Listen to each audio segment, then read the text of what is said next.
Let's quickly figure out what's been happening on the dealing room side today. Nimesh is joining in. Nimesh, weekday for the Bulls. What did you pick up today? Yes, sir.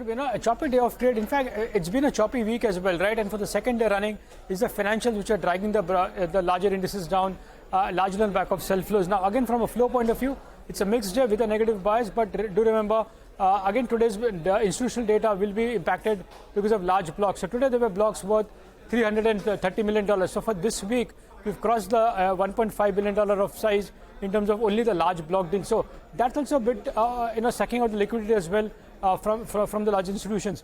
I guess the bigger negative was the breadth is still negative in the broader market. So that's a bit of a reversal as far as a mid-cap outperformance, which has been there for the last many days. So that's turned a bit negative today. And I guess from a trigger point of view, all eyes will be on the Reliance AGM on Monday. Remember, there is a lot of expectations built up as well. So that's very keenly been watched.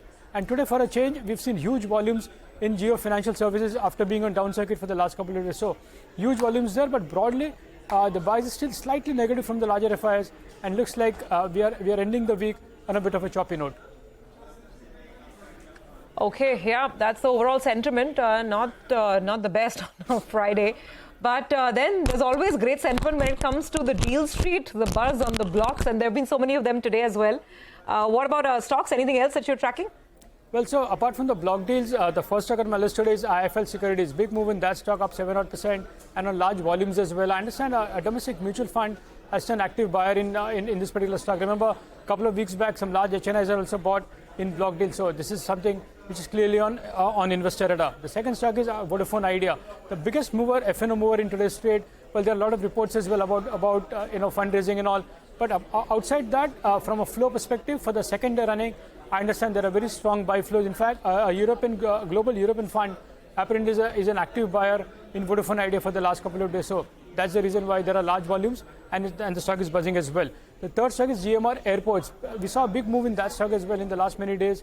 The stock has entered the FNO ban yesterday. Today, a bit of reversal as well, largely in profit booking. And today, there is a Kotak note downgrading the stock after a 40% upside rally, and hence that stock is slightly under pressure today. And the last stock is Indian Hotels, marginally under pressure, but that's purely on back of sell flow. So some bit of profit booking seems to be in Indian Hotel as well from the larger FIs today. Okay, got that, Nimesh. Thanks very much. Now let's go back across and listen into the finance minister at the B20. Whether it